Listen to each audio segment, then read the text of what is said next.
You're listening to the Cyberwire Network, powered by N2K.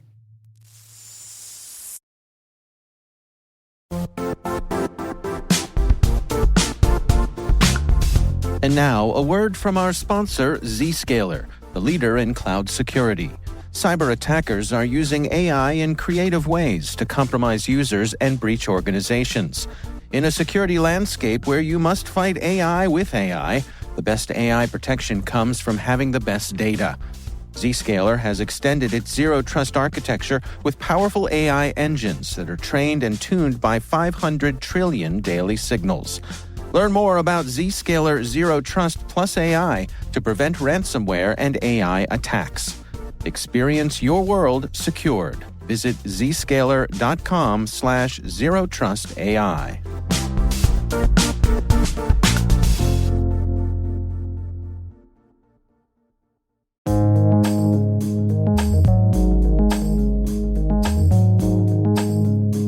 The word is rootkit.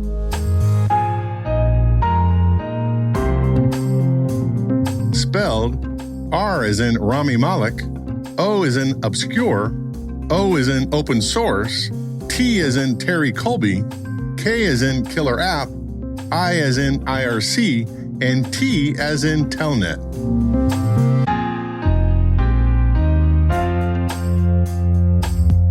Definition: a clandestine set of applications designed to give hackers access and control over a target device.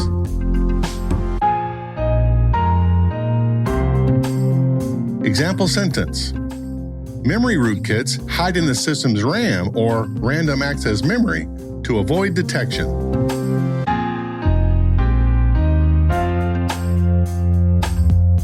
Origin and context. In 1984, Ken Thompson, the co-founder of the original Unix system with Dennis Ritchie back in the 1960s, published a paper in the Communications of the ACM called Reflections on Trusting Trust. As a thought experiment, he devised a way to alter the C compiler that shipped with all Unix systems at the time. When the compiler noticed an administrator recompiling the login program, the compiler would insert additional functionality to not only accept the password of the user trying to get in, but also a second password that only the hacker knew about. When reviewers analyzed the code for the login program later, they would see no signs of this additional functionality. Mr. Thompson essentially invented the first rootkit some years before we saw the first one in the wild. According to Vince Polston at Malware Fox, Lane Davis and Riley Dake wrote the first rootkits in 1990 that targeted the Sun operating system, a Unix-based architecture. Greg Hoagland wrote the first public Windows rootkit called NT Rootkit in 1999. The first Mac OS rootkit appeared in 2009. The word root originally referred to the admin account on Unix and Linux systems. Today it means the admin account on any system. Kit refers to the software components that implement a collection of tools. Modern rootkits hide their presence using some of the lower abstraction layers of the operating system, which makes them hard to detect. Generally, hackers try 3 different techniques to install rootkits on the target device. Number 1, hooking, or injecting malicious code into the application's execution flow. The Zeus Panda Bagging Trojan performs keylogging on the victim's machine by hooking the Windows operating system functions, translate message, and WM keydown. Number 2, DLL injection, or installing a dynamic link library, or DLL, into a running process address space. There is a module in the Equation Group's Grayfish cyber espionage platform that uses DLL injection. Or number 3, kernel object manipulation, or modifying the kernel structure and bypassing the kernel object manager to avoid access checks. The Russian GRU's Unit 26165, aka Fancy Bear, aka APT28, and aka Strontium, uses a Drovorub toolset that includes a Linux kernel module rootkit. And by the way, Drovorub means woodcutter in Russian. Finally, rootkits target various operating systems functionality, like applications, the kernel, the boot process, memory, and firmware.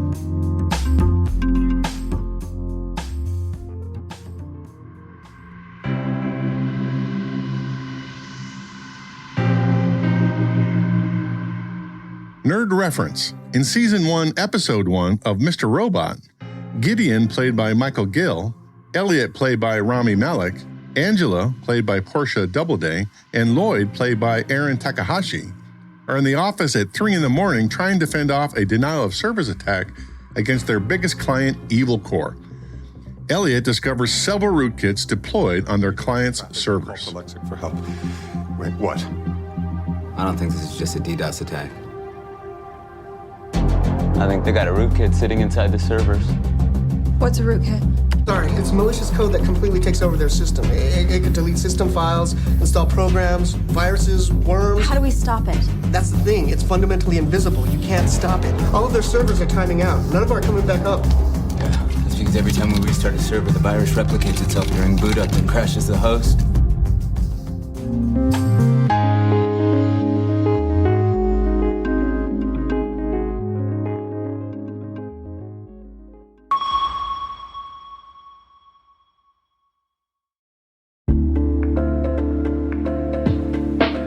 And now, a word from our sponsor, SpyCloud, the cybercrime analytics leader. SpyCloud disrupts cybercrime by telling you what criminals know about your business and your customers, so you can take action to prevent ransomware, session hijacking, account takeover, and online fraud. SpyCloud constantly recaptures and analyzes new data from the criminal underground, including credentials, session cookies, and PII siphoned from malware-infected devices. With knowledge of the specific exposed data criminals have in hand from InfoStealer malware on managed and unmanaged devices, security teams can respond with a more efficient and effective process called post-infection remediation that fits seamlessly into existing incident response frameworks. Get SpyCloud's post-infection remediation guide outlining the 7 steps for preventing a malware infection from becoming a full-blown ransomware incident. Visit spycloud.com/cyberwire. That's spycloud.com/cyberwire. And we thank SpyCloud for sponsoring our show.